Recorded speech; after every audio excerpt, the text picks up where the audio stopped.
All right, good afternoon, ladies and gentlemen. Thank you very much for this very kind introduction. The great thing about a format that ICD provides here is that it is neither a closed shop of experts in a very specific field of interest like the human rights scene or cultural diplomacy scene or whatever, nor is it civic education, like something what the Bundeszentrale für politische Bildung provides.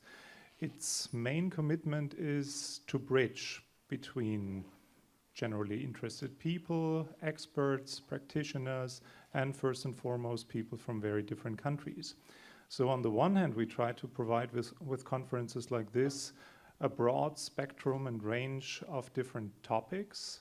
But on the other hand, it should be an opportunity to meet with everyone and to not just drop a 30 seconds question and then we can answer it in length, but to get a real opportunity for interaction. And that's extremely complicated to do if we just have 3 days or 4.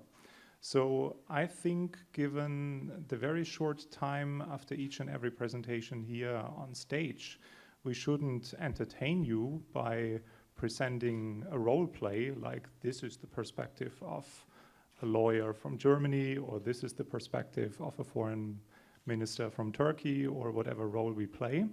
But we rather have a quick introduction about this very general topic because in a way we took it for granted that democracy is great by nature, and given what our previous speaker said, there are some doubts about the concept and the way it is executed in the different existing political systems, but we should rather have a chance to deliver our intellectual business card, if you wish, and then we open the floor and you have a chance to ask whatever you wanted to ask, and there was simply no time because the pressure was so immense in the last few days. So it's a very broad title that we want to cover in the next hour, so we won't get lost, but we rather use the broad title to include everything you always wanted to connect and there was no opportunity so far.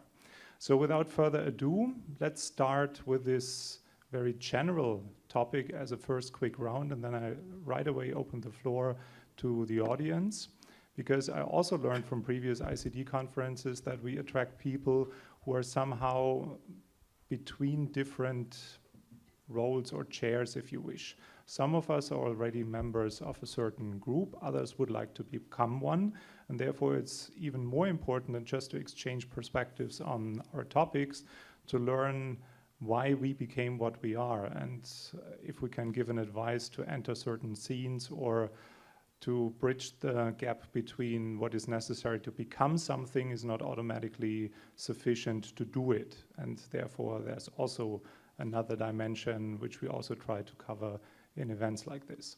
So the very simple question in the way it is put in the topic is democracy and human rights a universal concept? And maybe I just start from left to right and ask our legal expert, is it universal? Well, first of all, I think I need to clarify that I'm a philosophical expert, but it's totally fine because I think this question is actually more philosophical than legal. No, just kidding. I think that human rights, and as I mentioned before, I understand democracy as being part of human rights, are universal concepts. Universal in the sense that they are valid for every human being. I think we are not yet there. I totally agree with Lawrence indicating problems we have in different democracies. Maybe I don't agree, the specific rate of that, but sure, I mean, just talking about my country, it's clear that we are understood as a direct democracy, but still we have absolutely problems dealing with democracy and human rights. So, but still, I would understand human rights as a universal concept because the validity for every human being, I think there are good reasons we can exchange for this. Also relating to the presentation of Troy Davis, I think I would agree with him that it is a human construction. Of course, it's not an absolute truth, it's not fallen from heaven. But on the other hand, I think there are good reasons why every human being is a right holder of human rights. And you can exchange arguments for that. You can exchange reasons for that. I think it's very crucial for human rights that you do that. So I don't agree with him on the fact that you can't claim that. I think you have to claim this, and I think the burden of proof is on the other side to say why somebody should be excluded of this community which should enjoy these rights. Okay, since Troy Davies was addressed directly, maybe he would like to respond, and then we continue with yours. Or do you want to? I don't mind to be second or third. Okay. Thank you very much. Neither do I believe that democracy is or human rights are universal. We may tempt that to make it one single set of values in the future. Shall we ever reach that stage? I have no hope before several generations to come, for several centuries perhaps, because the perception of democracy, perception of what is good and what is bad varies enormously from one country to another. If we take democracy and human rights at the same time in a country which claim that they are Islamic Republic of Iran, or we have a distinguished representative from Saudi Arabia, the people are there are pious Muslim. For instance, if you consult them in a referendum whether the lapidation to death of adulterers should be abolished or not, being good Muslims, they have the divine duty to object it. So how can you figure out that democracy in that country, or human democracy connected with the human rights, the right of a human being to perpetuate his life, is equal to a country where that type of constraints do not exist? It is difficult. This is as far as the religious motives are concerned, or religious constraints enter into the play. In a country like Japan, where values are different from ours, we base the Western civilization on Judeo-Christian values, which are different from values in other countries.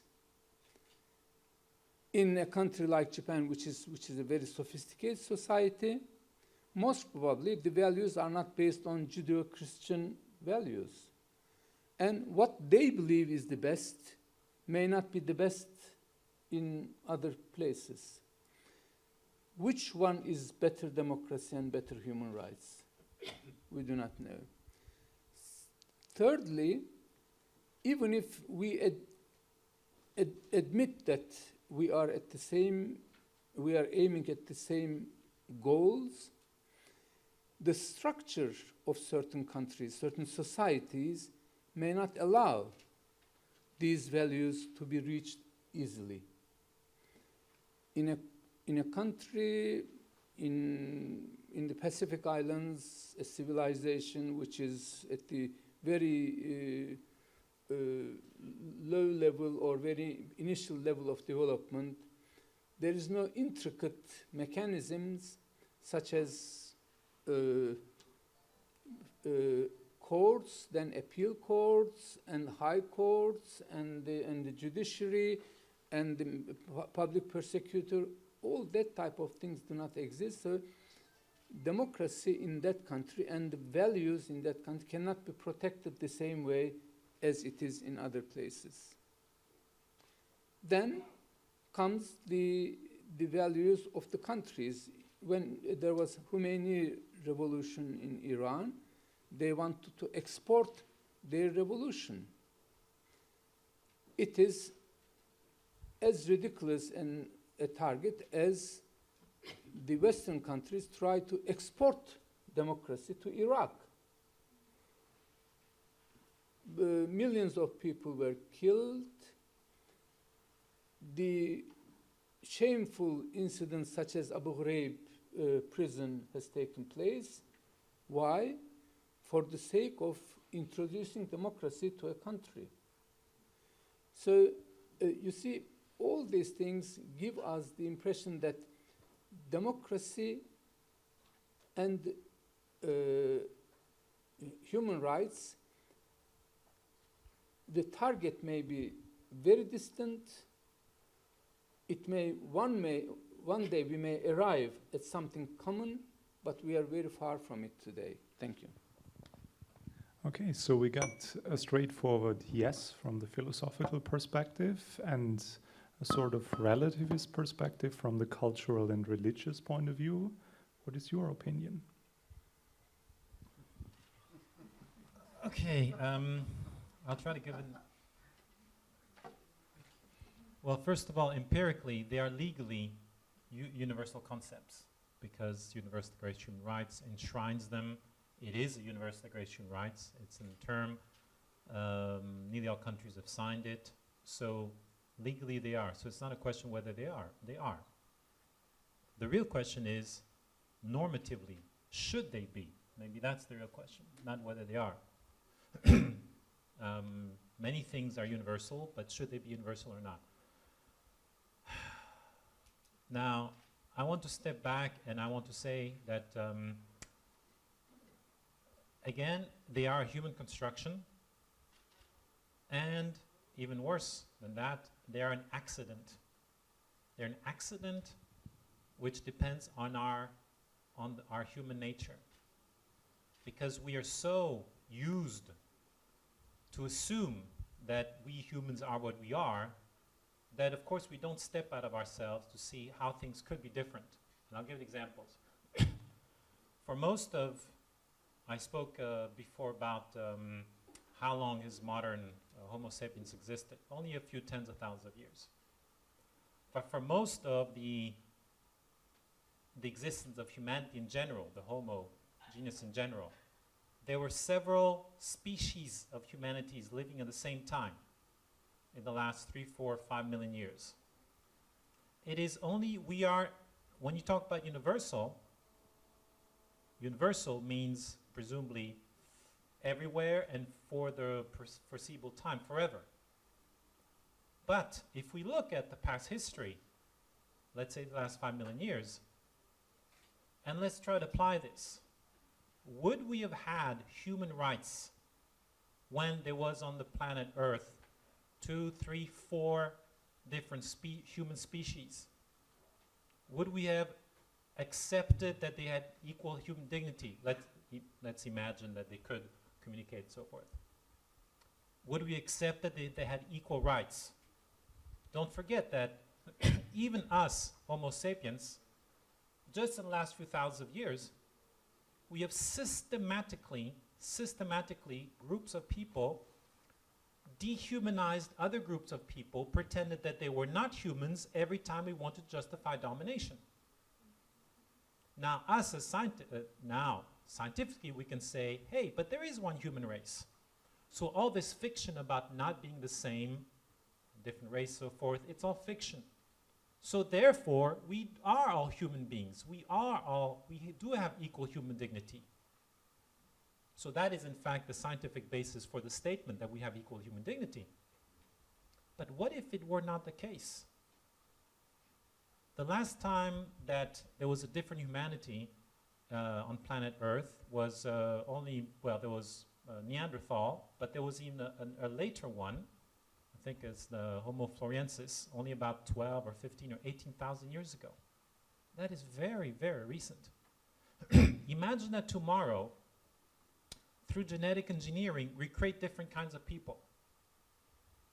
And so far, the accident of human nature that we are, in our species, we are about the same size and the same strength. I think this accident is what allows us to create this philosophical statement about human rights. Imagine if our social structure was a social structure of wolves. Why not? Do you think we would have the concept of human rights? Or if it was a social structure of gorillas, with a dominant male, much greater physically? See, we don't even think. I think the fact that human beings have a very small variation in physical size, that is the justification, which is an accident, of course, of biology, that we base those so-called human rights on. But tomorrow, imagine that we create different species, or that some humans become, in a sense, superhumans. You might think this is science fiction. But you know, it's not even science fiction. There is a group, there's a movement, a group of people right now who are actually trying to create superhumans. Does everybody know this? Does anybody know this? Can you raise your hand? All the people who know there's a group of humans on this planet right now. They're trying to create enhanced humans. Does anybody know this? Okay, very few people. This is crazy. They call themselves the transhumanists.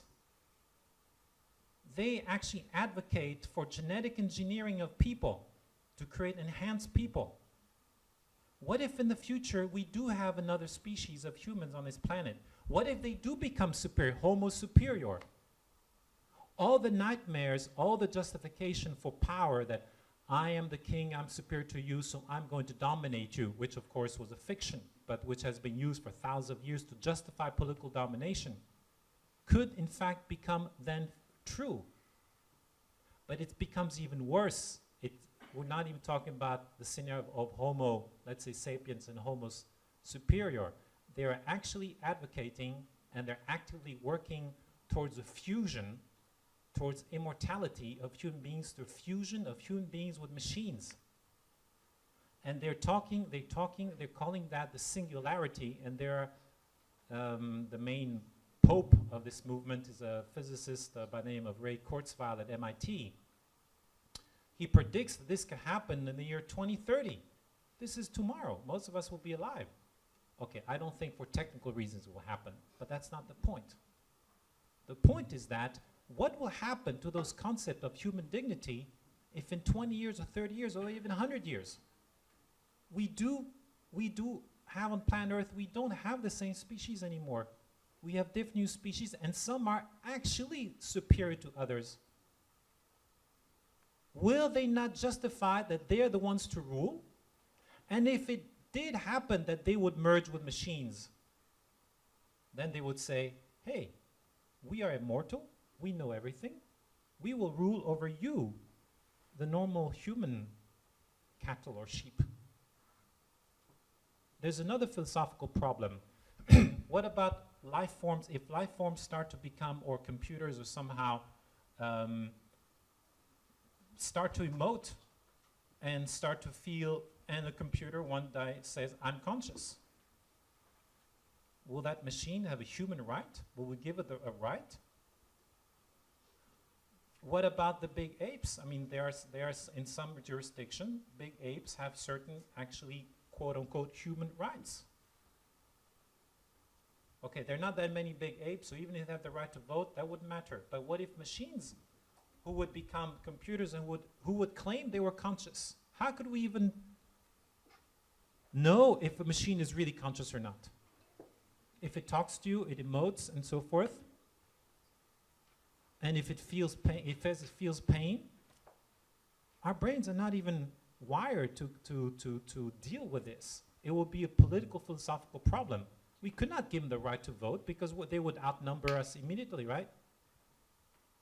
So we would have to automatically create a separate status for them. But you realize that those machines who would look human and who would look also, you put them in a humanoid form. In fact, you can just see in some companies and are very advanced in that, in Japan, for instance.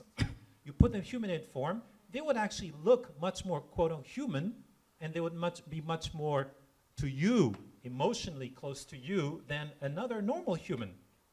I mean, you know that for many people, their cats or their dogs are more human than other humans, right? And they'd rather spend a life with their pet than with another human. If they have to choose between a human and their pet, they might choose, if one had to choose between the death of one or the other, they might sacrifice the human, right? So what's going to happen in the future? Who are we going to give those rights to? Who is going to have rights?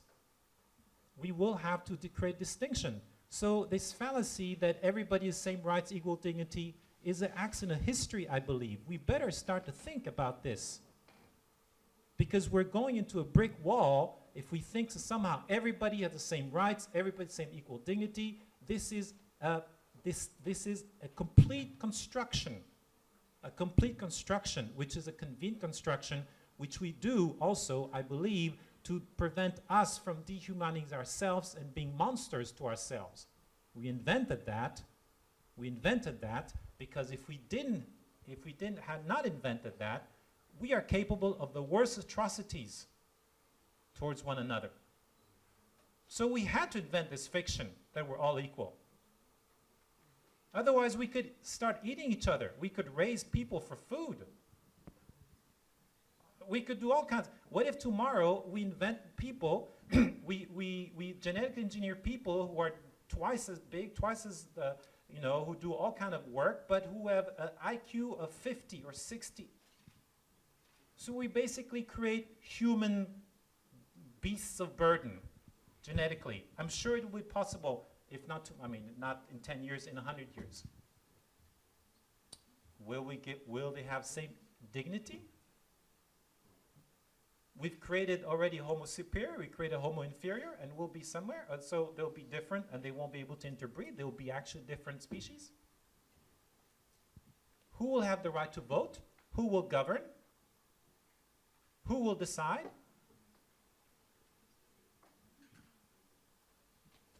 Okay. You see, I didn't promise too much. It just takes one round, and we have more food for thought to discuss than sometimes in a whole lengthy lecture. So now it's your turn. You can decide where to start from the different angles and the different attempts to tackle the big question, and who feels like taking the first question. And please introduce yourself. I'm not sure if everyone is already familiar where you're from and what you do, because that also helps to interact. The gentleman in the first. I listened to the three interviewers. So I think that there are people missing in the panel. Religious leaders, because the problem of human rights, it has a lot to do with the religion way of thinking certain things, because as the Tory speaks, that in 100 years, what will happen?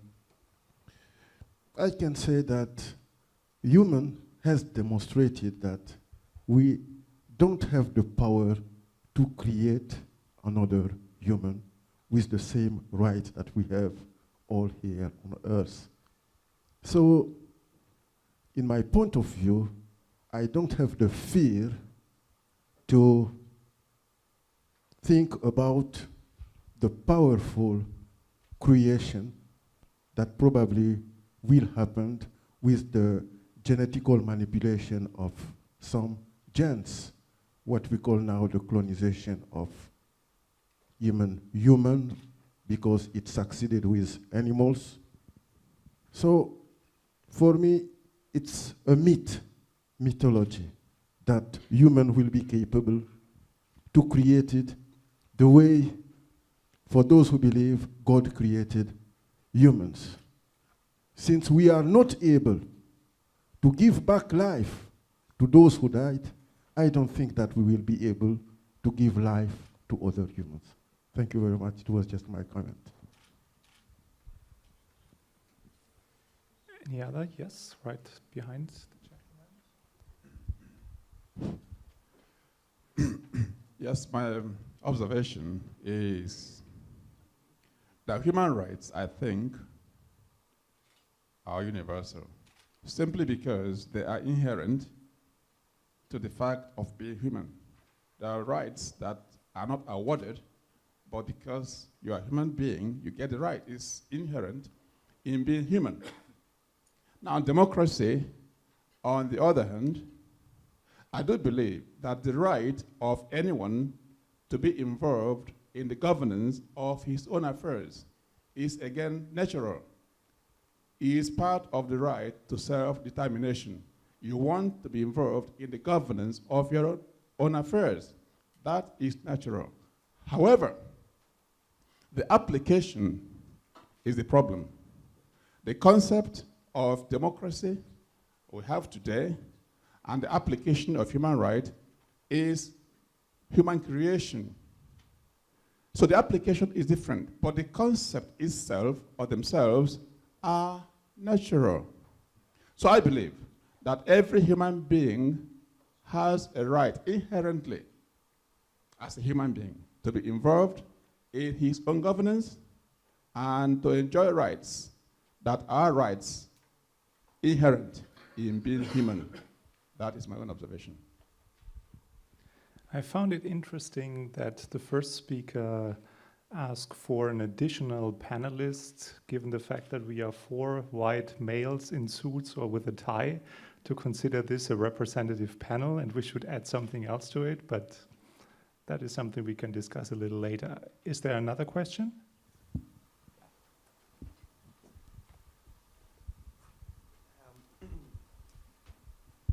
Hi, my name is Guillermo Rodriguez. I'm from Costa Rica. I have a question. I will try to explain it. I think that we will never arrive to a universal concept, but we may arrive to a universal consensus. The thing is that to arrive to a universal consensus, you will have all states and all societies will have to do an implementation of the different aspects or legal aspects negotiated into the United Nations or this kind of forums.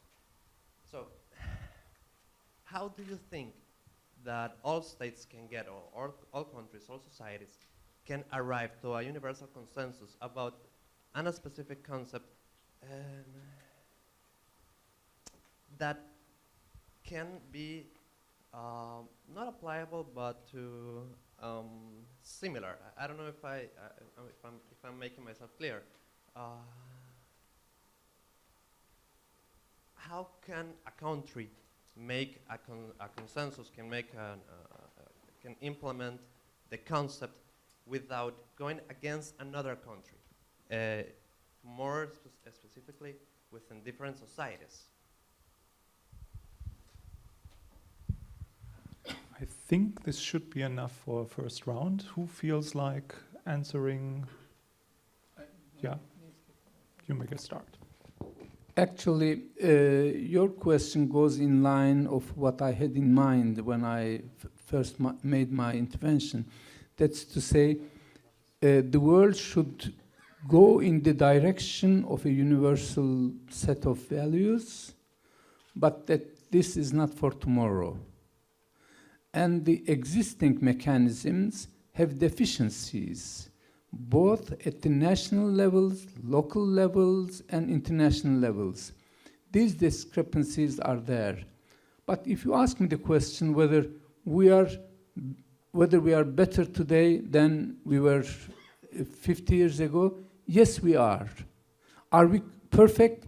No, we are far from being perfect, but we are moving in that direction, and we will fill the gaps. And when we will be filling these gaps, we should not recognize the superiority of democracy and human rights defined according to one country or one group of countries as compared to another country or another group of countries or another communities. They should compete on equal footing for what is better, what is good. Because when we compare it, when they compete on equal footing, we will discover at a later stage that what we believed was the best may turn out that it wasn't the best. Other models may have better qualities, so we should be inspired. We should be open to that type of improvement as well. So in the long run, we may achieve something better, but it will not be complete. Even at that time, there will be new concept, new rights. Yesterday, one of the speakers talked about the right of the future generations. That's to say environment. This is a right for unborn children. If we destroy the environment, our children and grandchildren will come to a world which is destroyed by us. It is their right. So we should be responsible of this right. This was, according to the speaker yesterday, number 7 or 8 in the hierarchy, and the future rights. So we will never achieve one day and say, now we have the definition, the final definition of what is human rights and what is democracy. It will continue to evolve, and we should be following this line. Thank you. Thank you very much for this question. I want to answer with, and also referring to what you said, Your Excellency, with two distinctions. I think the first distinction, from my point of view, has to be made between the legal dimension and the conceptual, philosophical, moral dimension, how you want to call it. Why that? I think on the legal level, as Troy Davis also pointed out, I think we have like Universal Declaration, we have different human rights treaties, which are actually kind of legal consensus of most countries.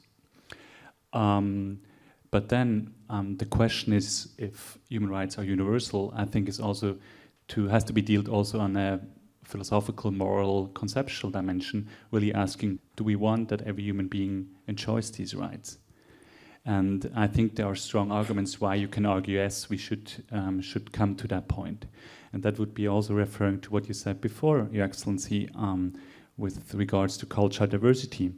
Would be, I think there are strong arguments why you can say, well, actually living, expressing cultural diversity is actually possible because there are human rights which are protecting that. You know, for example, the right to freedom of religion and belief. So I think even for cultural diversity, it is good that human rights are in place so this can be expressed, can be performed. At the same time, if cultural diversity, or just, well, a tradition, a worldview, a religion, a belief, really whatever, leads to human rights violation, I think there we need, actually from the perspective of the victims of human rights violation, really claim universality of human rights in the sense that we protect these victims of human rights violations from these violations.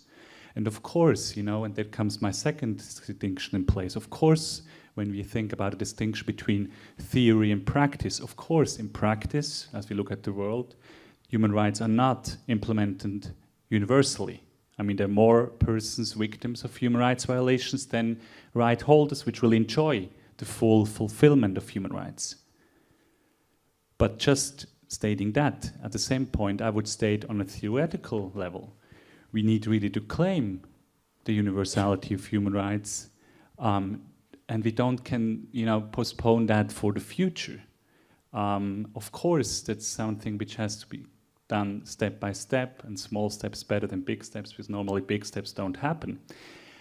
But always keeping in mind that maybe we can be patient because we enjoy, as we sit here, mostly the fulfillment of human rights, but we need to be impatient because we need to think also about the victims of human rights violations who don't have patience to wait for the future that this will happen.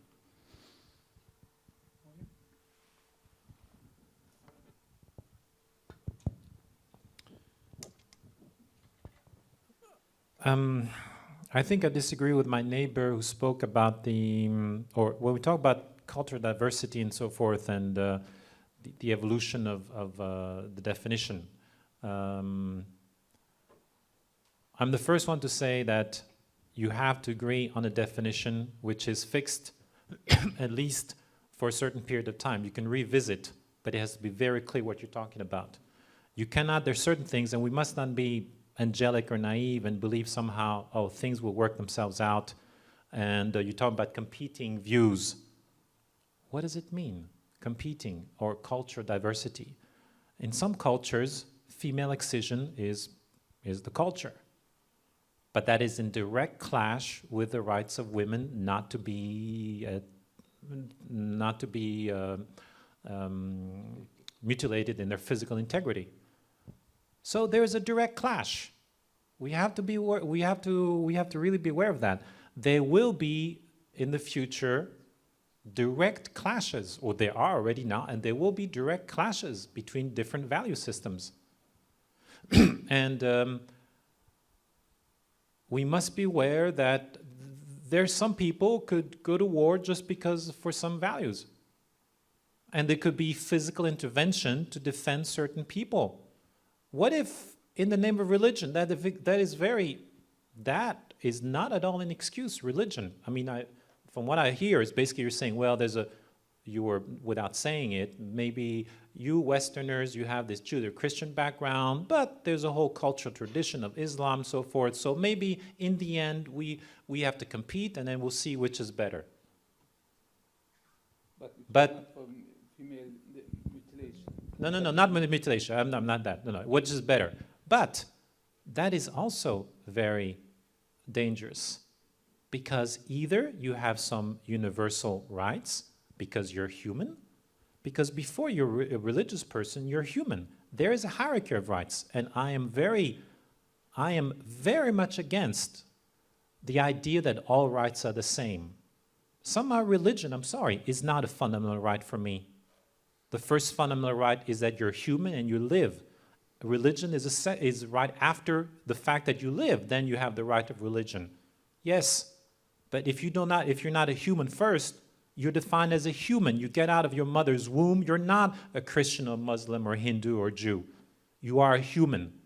That is the fundamental. And we have to stop being somehow, everything is equal, we'll work it out over. No, because if we do that, if we don't confront now the fact that there are clashes, there are hierarchies, we have to work out the hierarchies. But what hierarchy would there be of rights?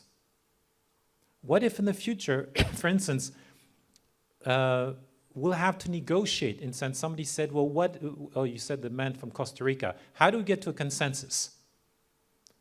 Well, that's also dangerous. What do you mean get to? First of all, there is a consensus. Why are you saying there's no consensus? There's Universal Declaration of Human Rights. So I don't even understand why somehow we will get to consensus in the future. There is a consensus universally on that declaration. On that declaration, there's not consensus on other things. There is consensus on that. Or the consensus, or even if you don't claim the consensus on every article, there's consensus on some articles. So there is already a consensus on certain things in the world. But you cannot always renegotiate everything, because it could mean that maybe tomorrow we negotiate something the equivalent on the world scale of the Patriot Act in the US scale, which is an abomination, but we'll negotiate on the world scale some equivalent abomination where we will take away, in fact, some rights on the emotion of the moment because something horrible happened. Or maybe, I don't know, maybe some minority, we'll say some minority is responsible, like in the old days, you know, we said some minorities, some ethnic groups are responsible for some disease or something. We will make a law against those people, put them in camps or whatever. Hey, wait a second, something's non-negotiable. You have, within the framework, with the proviso that I said before, that because we're one human race, remember, but as long as we are one human race, something is non-negotiable now. And not to think it's relative, that somehow we can keep on negotiating all the time, because then we'll negotiate. Now, on the world level, I believe that, apart from that, I personally believe that we have to fix the world system, and then we should negotiate on the world level. We should really have world law, not international treaties, world law. And how to get it? Now here's a matter of negotiation. I think the countries in the world, the people of the world should negotiate, should make a conscious social contract, a global social contract. We should negotiate the terms of that contract. We should negotiate also when is it okay to intervene or not intervene in one another's affairs, because that's what a social contract is all about.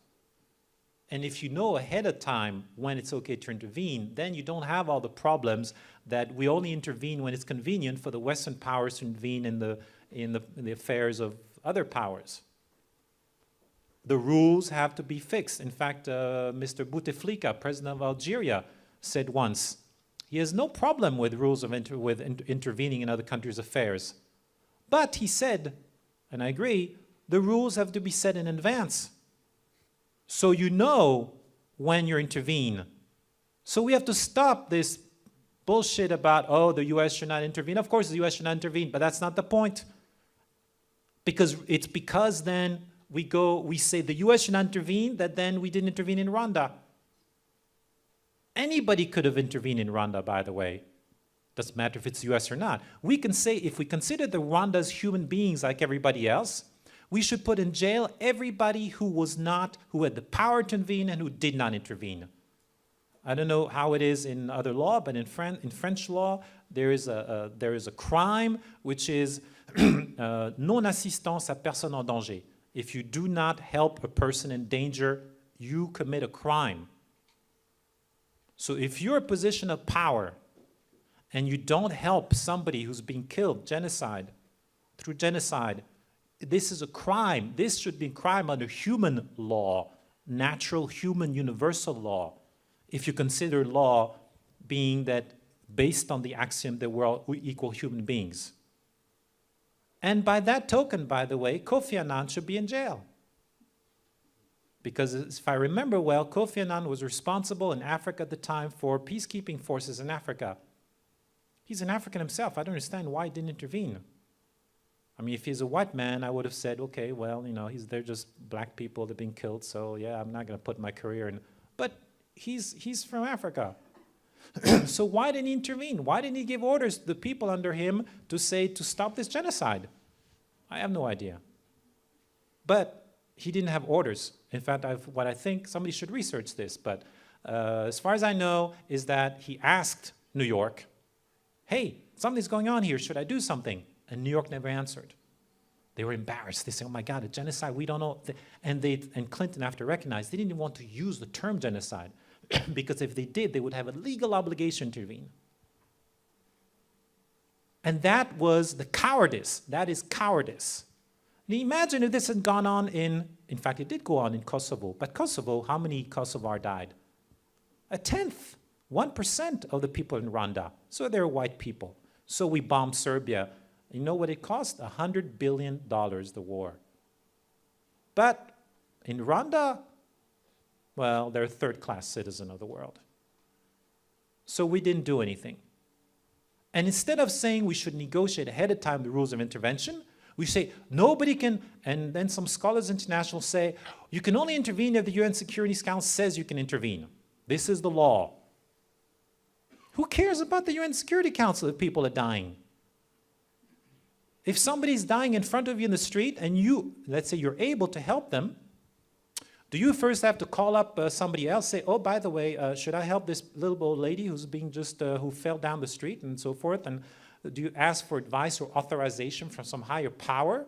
Or is it just your human duty to help that person who's, fell or died or whatever? Don't you do it as your human duty? Well, it's the same thing that should be universal duty then. There should be a human duty for anybody to help anybody else who's in trouble. And so let's negotiate that ahead of time. Let's create a constitution for the world. Let's create a parliament for the world. They have to implement it.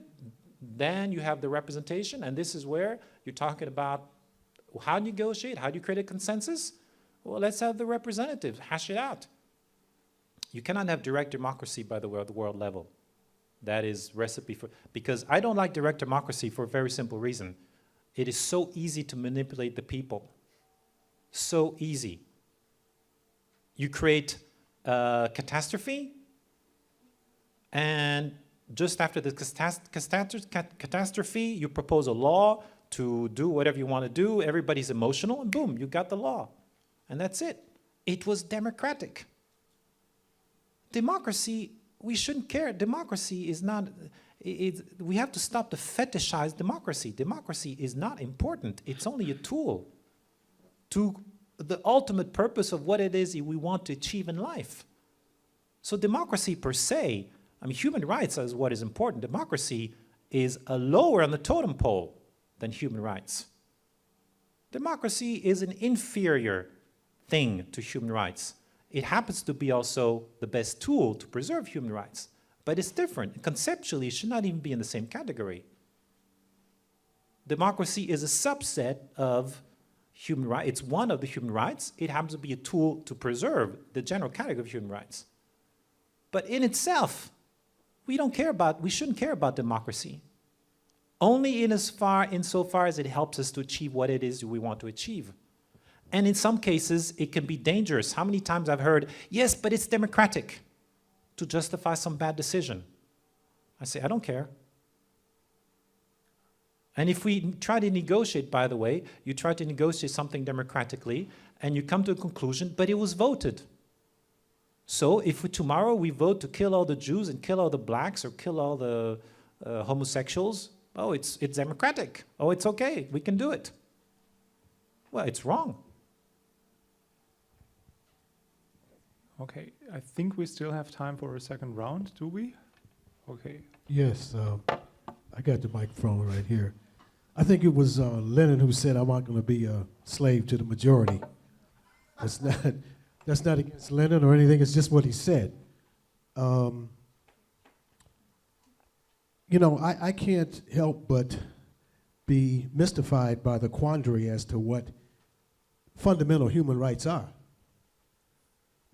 Dr. Carl Sagan, a noted physicist, astrophysicist, said that over 2,000 years ago, people were just as smart as we are today. That's not a put down of us.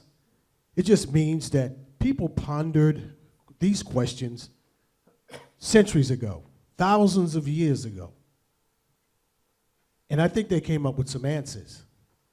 But it's just the other day, I'm a basketball coach, and I was going to training. And I was running late, so I went to the subway to park my bike, and there was a man who was groveling, who was crawling on the street on all fours. And he was crawling because he couldn't stand up. His legs were so deformed. I've never seen anything like this in my life. And I rushed past him to park my bike, and then I thought about it. It seemed as though I was trying to get away with him. So I parked my bike, I went back, and I emptied all of my pockets, all the change in my pocket, and I dropped it in his hand. And then I witnessed something very remarkable. Young people coming out of stores, people walking down the street from different angles, from every angle imaginable, came to this man and was giving him money. Because I guess they was just as touched as I was by this scene. That meant that it was evident, it was obvious that this man was suffering and he needed help.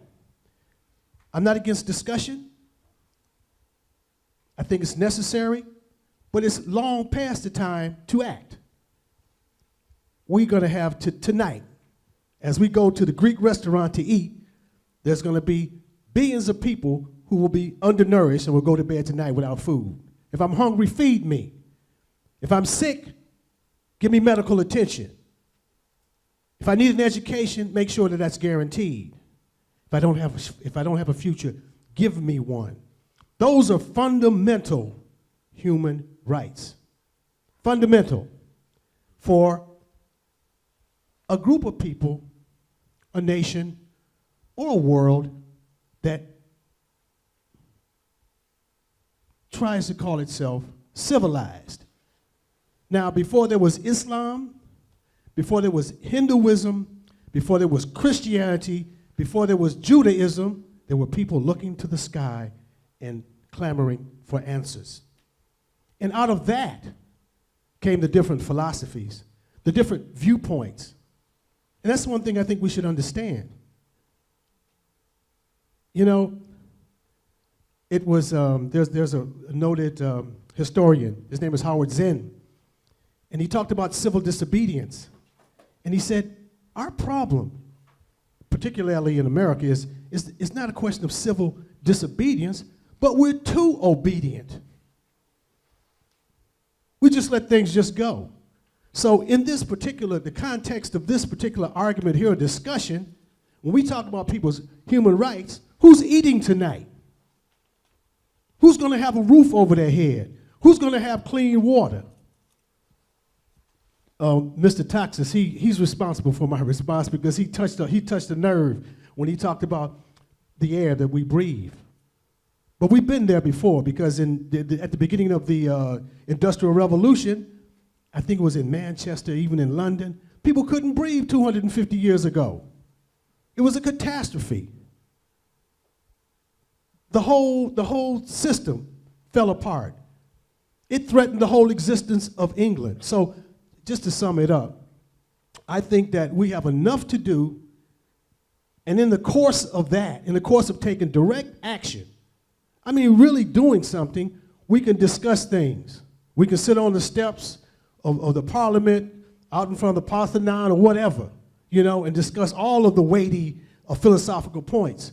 But people need to be fed. They need to be given dignity and respect, and those things are concrete. It's not something that's hanging in the air. That's all I wanted to say. Thank you. There was a question from the gentleman in the front.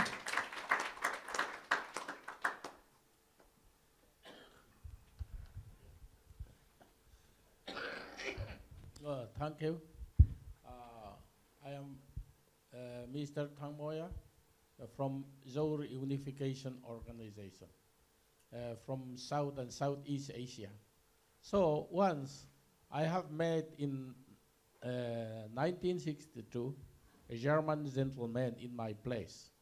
I asked him, where is your country? Then he said, I have no more country. Why? Because my country has been divided and suppressed in both sides. So when other peoples at the same time saying my country is this and that and so that I keep in mind that now also when the German had reunified of the East and West German and the Berlin Wall had been broken without bombs and guns. And we are interested also. We are the Zhou people who had been divided during colonial period ahead of 50 years than the division of German peoples.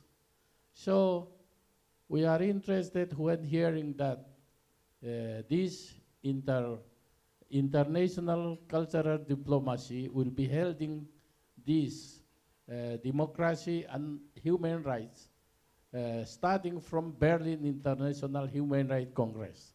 We are interested to do, as one of our professors mentioned that, knowing that the people who are suffering and without doing any help. So it is a sin. Something like that we have considered. That is why when our human right, fundamental right had been deprived of, then there is no democracy. So the division of the German people, East and West, is not the choice of the German people. It was divided by some more powerful than themselves.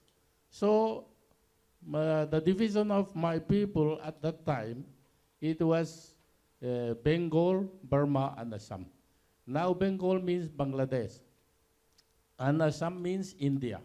Burma means Myanmar. So the division that has been done ahead of the German division 50 years ahead had remained unsolved. And we are suffering and we have no human rights. When there is no fundamental right, there is no democracy.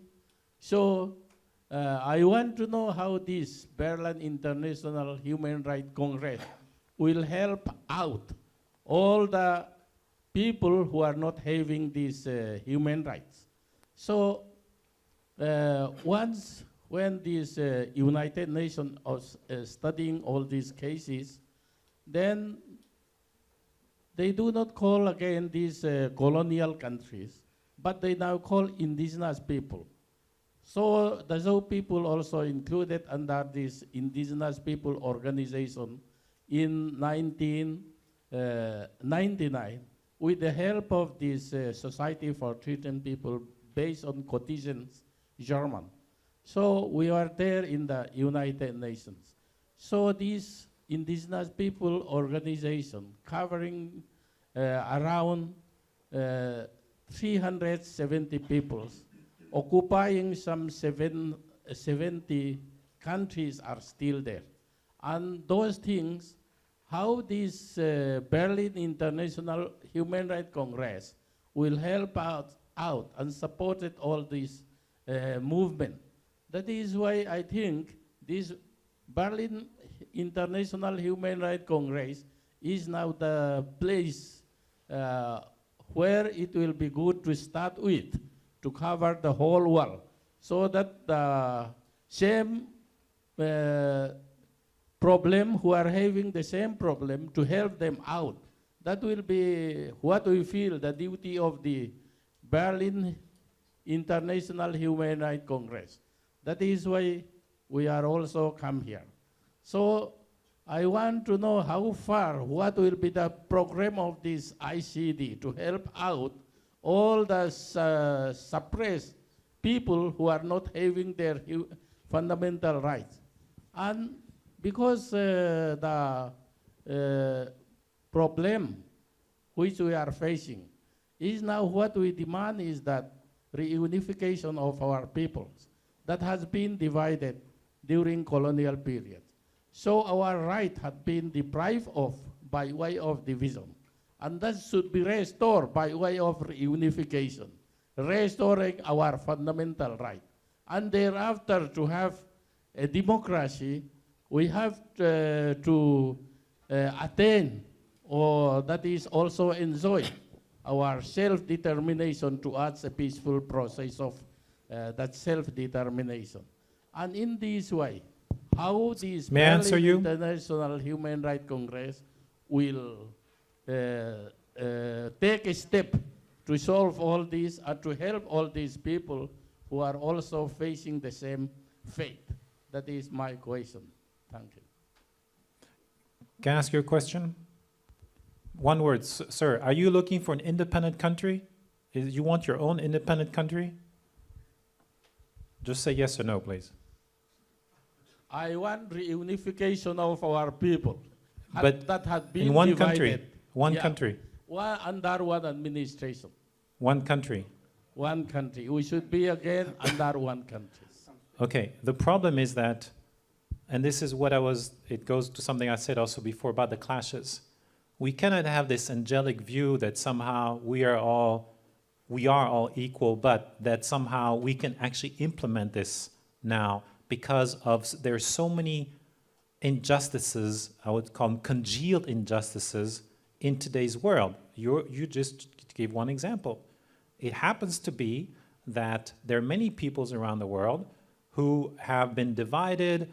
Some have been are dead, have been exterminated throughout history. They don't even exist anymore.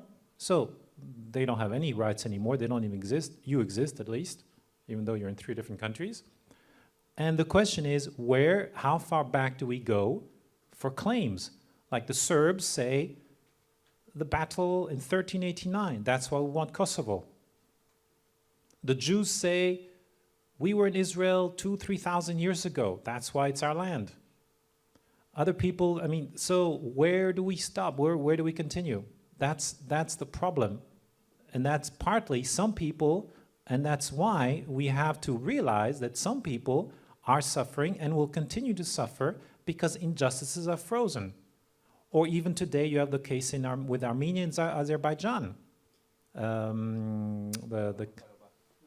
Nagorno-Karabakh. Yeah, Nagorno-Karabakh and so forth, and or you have Ossetia now with Georgia. And so you have all those groups of people are fighting over bits of land. And there is no easy solution to your problems or all those problems because they all have conflicting rights. My major point is to say, to just keep in mind that to be very lucid that there's so many conflicting rights.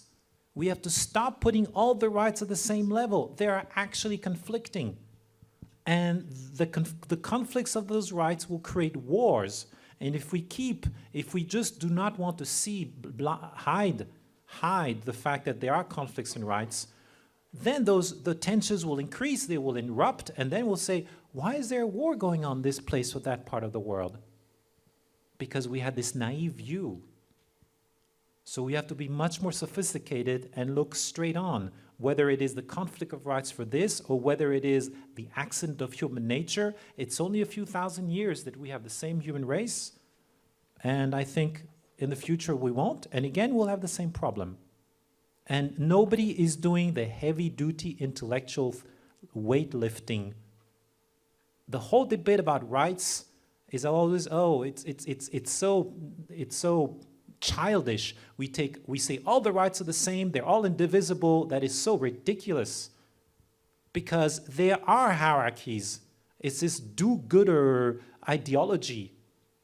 We make no differences between any of the rights. And that is a recipe for future wars. Because there are conflicts, hierarchies of rights all the time, everywhere. We have to face those conflicts straight on and we have to think about it. And what is the solution? That's a big problem, because I think that ultimately it has to be rational. We have to discuss rationally, and some people say, oh yeah, but certain culture tradition, they don't have this idea of rationality. Rationality itself is a Western concept. Yes, but it happens to be maybe a Western concept, but just because a Western concept doesn't mean that it's wrong or that the mode of thinking of rationality is not the one we should use. Otherwise, how will we negotiate conflicts of rights or hierarchies of rights? By feeling? Well, that's a recipe for war. You feel a way, I feel a certain way. Well, sorry, in the end, there's no way that we can, our feelings are contradictory. It's like you like chocolate, like vanilla. Well, we're going to kill each other because we cannot compromise. I want you to eat the same food that I'm eating, and you want me to eat the food that you're eating. And so I think rationality is, we have to discuss those things on the table in a rational way, but it cannot even, and this is the paradox, it cannot even be democratic. The paradox is democracy can kill us all. If we believe that democracy is the answer to negotiate all those issues, we are wrong. Because a few hundred years ago, we would have democratically voted, was Galileo right or wrong? Hey, Galileo was wrong. The earth is flat. Galileo was right. So this is a huge problem. What do we do? Just because the majority might be right or the majority might want to, when we negotiate the hierarchy of rights, what will be the hierarchy of rights? What if some people say freedom of religion has a higher stand than another kind of right? It so happens, I personally believe that the human beings, our brains, are made in a certain way that we are, in a sense, programmed to want religion and to feel the need for religion. And religion is like, some people need, not as fundamental as food or drink, but it is a fundamental need for many people.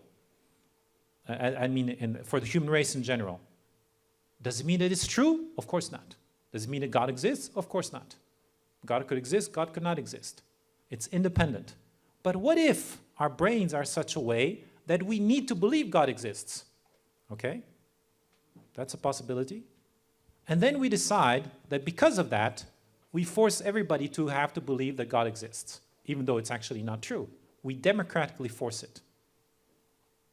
Because we human beings are not necessarily assuming, even if we are rational, we have to somehow assume that we are capable of rationality. But I think human beings are not rational beings. We can be rational, but I don't think we're intrinsically rational. That is a huge problem, and I think we're going to have wars in the future because of those clashes of hierarchies that we don't even want to see and consider, because of this do-gooder ideology that somehow everybody is the same, everybody is good, everybody is equal, and so forth and so on. And because of all the NGOs and the UN that somehow claim all the rights are the same, we have to defend all the rights, and so forth. I think it's extremely dangerous and naive. Well, might just allow me to add an organizational comment. I would invite the other panelists and in front of all the panelists, but also everybody else, to be a little bit shorter, that we really can exchange, and not everybody's just making these huge statements. Just a short comment on what you have said, and the sir beforehand on human rights violations, and also referring to what you just said, Dr. Davies.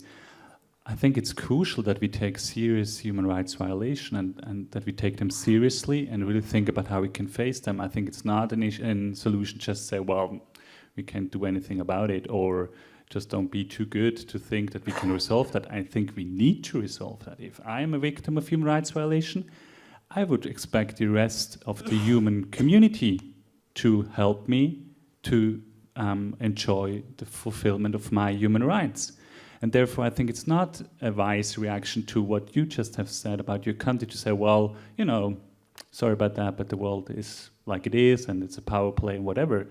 I think the aspiration must be that really bring human rights to every human being. And what you just said about, theoretical discussion and, that we are maybe engaging too long in discussing about, if human rights are universal or not. I do agree to a certain extent. In fact, I think that every theoretical discussion, legally or philosophically or politically, must lead to action. If it's just about theory, maybe you should discuss another issue.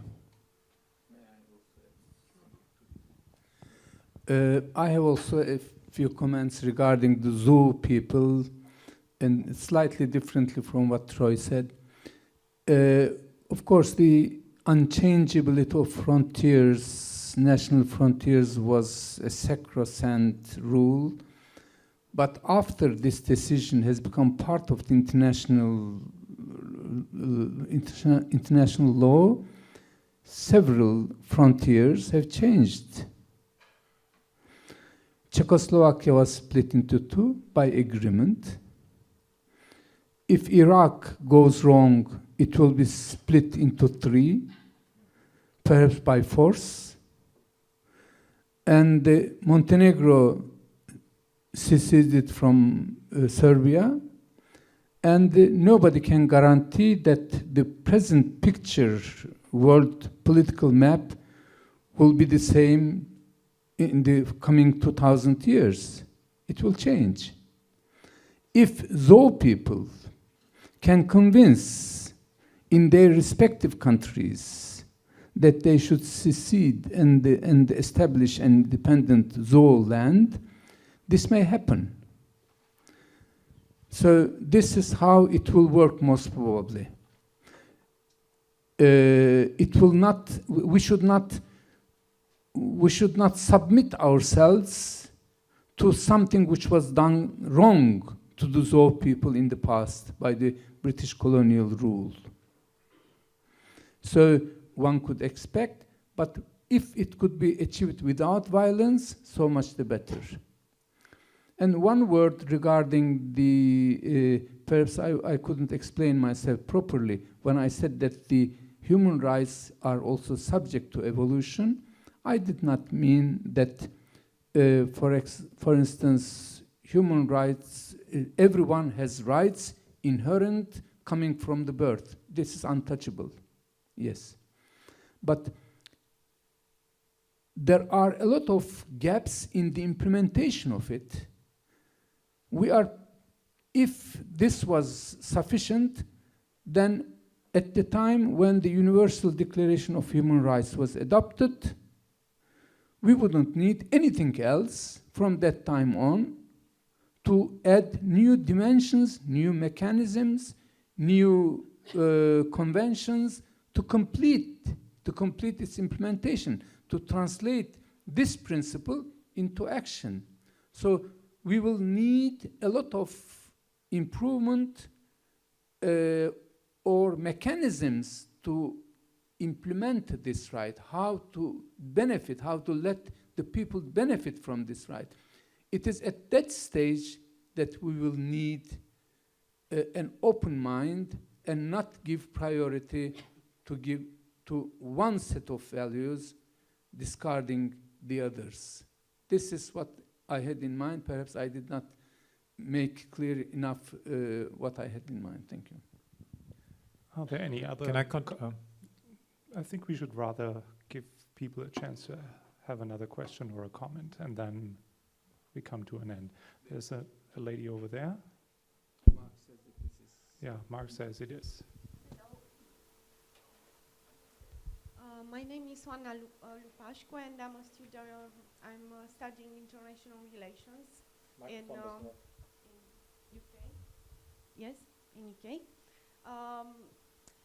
I'm not going to put a question. I was thinking of something that, for instance, tonight we are going to have fun, and I will enjoy this evening a lot.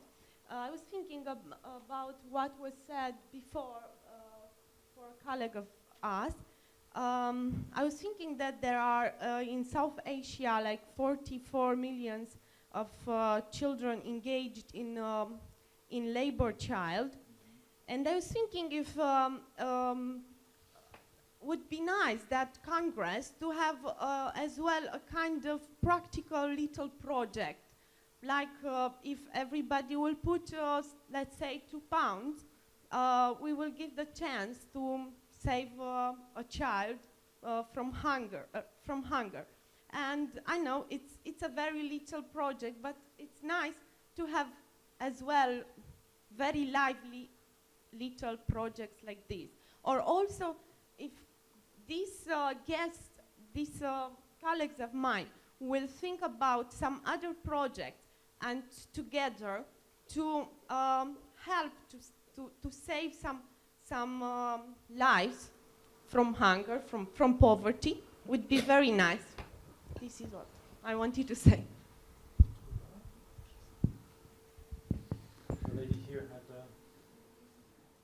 Just 2 sentences. First, I think it's a great initiative. And second, I would really invite all of us to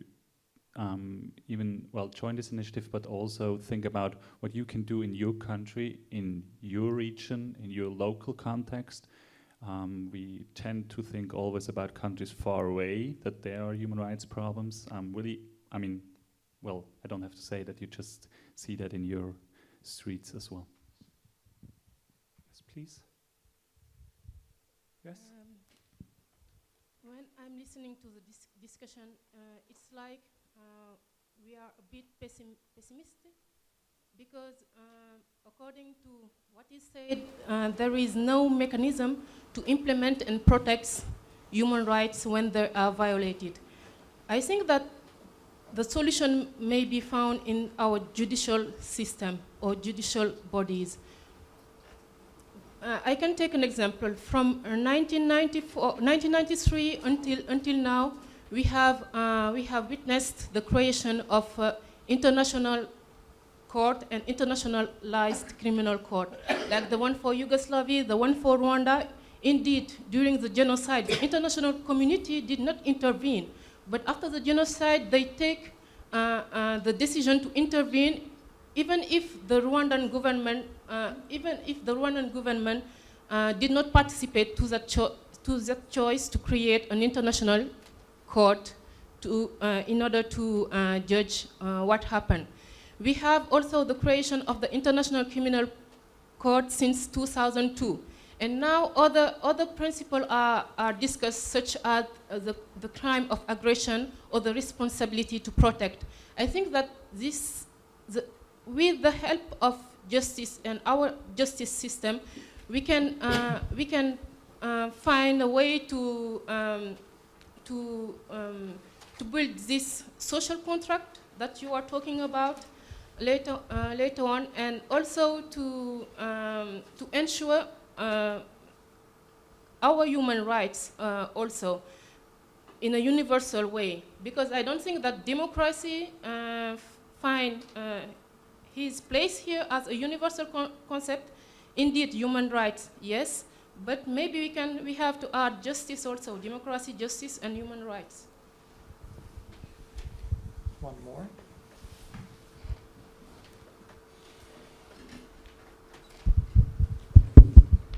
My name is Gerald. I'm from Malaysia. After listening to the panelists and all my participants, I was thinking quite seriously about these two words, democracy and human rights. Let me take human rights. You have to act immediately to restore whatever right to the person where the right is being denied. I'll give you two examples. These are my own experience. I'm a lawyer. Well, we have this situation of Rohingyas in Malaysia, refugees from Myanmar, where they come to Malaysia as refugees. A lot of their children of the Rohingyas, they study in our schools. There was this particular person where the teacher told that you don't have an identity card, so the child cannot go to school. They came to my office. Well, it is a big problem for me because I'm dealing with the right of a child. If the child is denied the right to go to school the next day, her life is finished because she is going to lose all her friends and she is going to feel for the rest of her life that that right has been denied. I've not done any wrong. I only wanted to study. So I took a very direct approach. I went straight to the director of education and I said, this is the problem. Well, they said this is a legal problem. Okay, fine enough. But I will file an injunction in court. In the meantime, you allow the child to go to school. Well, when the DG said, well, we don't go into this problem, let the student go back to school. This was 2 years ago. And after my very positive engagement with the government on very informal meetings, today I find they are given the right to study. The second situation, a few years ago, there was an operation where we sent out all the illegals that were in the country. And there was this young person who was arrested, detained, and he was sent back to the Philippines. The two governments exchanged letters. Almost there's going to be a big issue, controversy. The women's groups in the Philippines were raising placards everywhere. And that's when I was asked to come in. Well, the operation of law has to take its process. Now, what's the status of this person? Whether the person is a citizen of my country or whether the citizen of the Philippines. What happened was the issue was resolved because in terms of the legality, she was, after all, a Malaysian citizen. We just deported because of bureaucratic lapse, maybe. I mean, mistakes could happen. We brought the child back. I went to an island, Tawi-Tawi, were escorted by guards because I didn't know whether my life would be safe. But I only had one simple solution to this. That means the right of this child must be restored. I was not thinking of the whole concept of human rights. So what I'm trying to say is, each of us must act positively to that human right. What the other gentleman, Troy? Well, you said democracy comes second. I agree with you.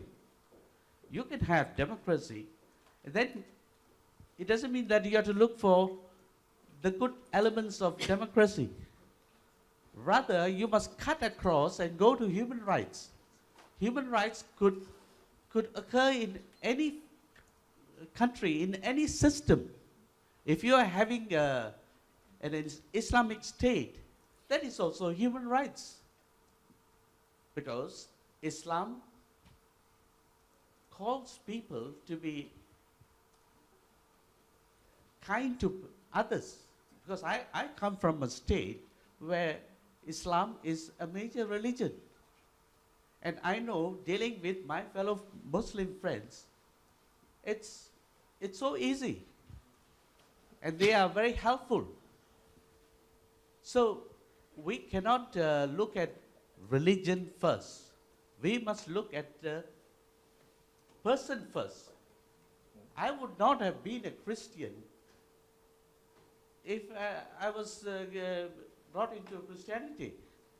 Say if I was brought up as a Muslim, I would be a faithful Muslim. That is all about it. Let's not mix religion and the person. The person is the fundamental aspect of any right. Thank you. The lady from Saudi Arabia.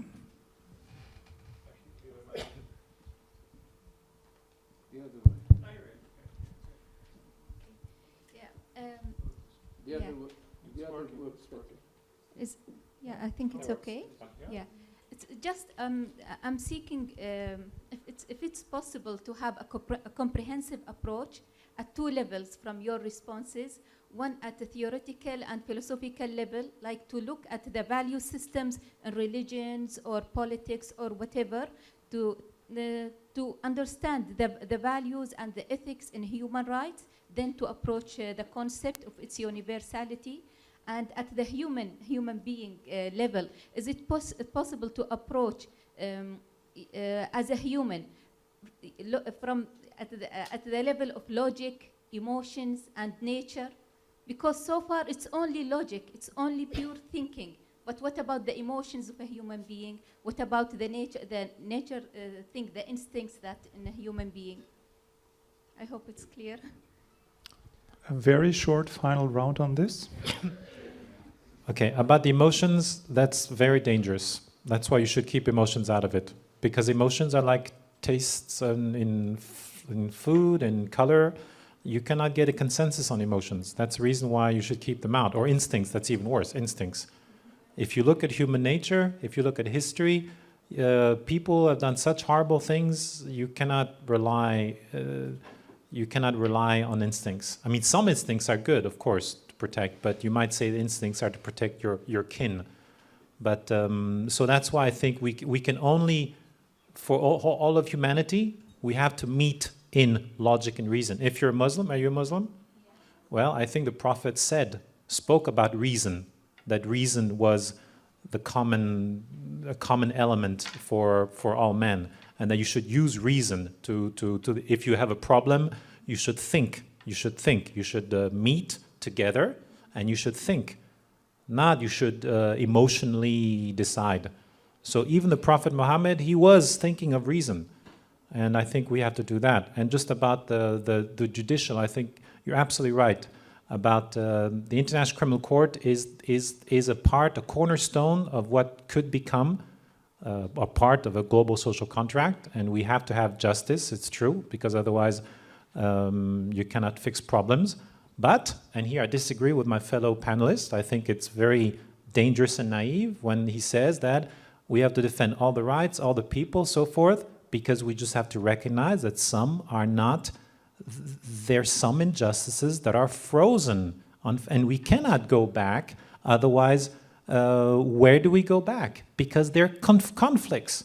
It seems this is what is most dangerous, this idea that we're going to solve all the problems without seeing that there are very real conflicts of rights. The right of the Zo people is maybe to have an independent state, is maybe against the right of some Indian citizens who live next to them who want to live in the state with their fellow Indians. So who wins? It is going to be ethnic cleansing? So this is, I'm sorry, this is a huge, huge problem. And it's usually the West, by the way. You know, we guilty because we've done a lot of things, dominate the world, who want to have this angelic view of human nature, that all the rights are equal. That's bad, that's just wrong. Okay.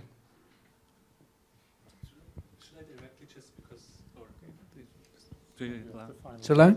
Yes. Actually, to follow what Troy said, sovereignty is something which still needs to be developed. Because sovereignty prevents the full utilization of human rights, according to how you define sovereignty. To what extent you are going to consider the right to sovereignty, how little people, to what extent? Is it 20 million people can have their right, or 3 people living in a district, do they have also the right to sovereignty? So this definition is not yet made, and it is open to evolution. When I said that all these things should evolve and will evolve with or without us determining it, this is one of the subjects that I wanted to say. So, which has direct impact on the utilization of human rights. Thank you. Well, I plan to conclude differently, but I need, I think, to address what Troy Davis just said. I don't want to be misunderstood, you know, in a sense that I said, well, we have to go back, you know, to 2,000, 3,000 years and claims, you know, to these periods. What I just said is that we need to listen to claims of, I think, every person or every human being which has the impression that her or his rights were offended. I'm not saying that I claim that, for example, your people have the right to an independent state. I'm not an expert in that. I'm just saying that we need to listen to that case carefully and then decide on the basis of, well, not just the Universal Declaration of Human Rights, as you know, it's not a legal instrument, but in front of all of the treaties coming later, if there can be a case made or not. And just like sitting here on a panel, just say, well, yes or no. I mean, we are not expert on that. Maybe I was expressing myself not correctly. But with 2 thoughts, actually, I wanted to conclude from my point of view. The first one is that I just wanted to emphasize what you just said, the lady in the back, about, you know, being optimistic. I'm totally optimistic, in front of all, because we see a progress in international mechanisms, in mechanisms of protection of human rights. Individuals can claim already in certain parts or in certain dimensions their rights. And I think the process needs to go to the fact that really for all human rights, and there I disagree a little bit with you, Troy, that we need to protect all them. It's not that we can just pick the ones which are comfortable for us. I mean, you know, for example, for Western countries, often it's the case that we say, well, the most important rights are the political ones because they don't hurt us. You know, I mean, Switzerland can stand in front of the international community and say, well, we need, you know, in every country we need political rights. When it comes back to social, cultural, and economic rights, well, Switzerland is a little bit, you know, more decent, you know, in claiming the rights of others because the state knows exactly that they are not following the international obligations. So what I'm saying is that if we start to divide human rights, you know, important rights and less important rights, it's really going to be dangerous. But I still, I share this spirit of optimism. That's my last point, because I think pessimism is also often an excuse to not act, to not do something about it, to not react, as you just mentioned your 2 cases. I mean, if you wouldn't be optimistic enough to see, well, this right of this child needs to be respected, I can do something about it, this child wouldn't, have the possibility to go to school. And just in parentheses, in Switzerland, we have exactly the same problem.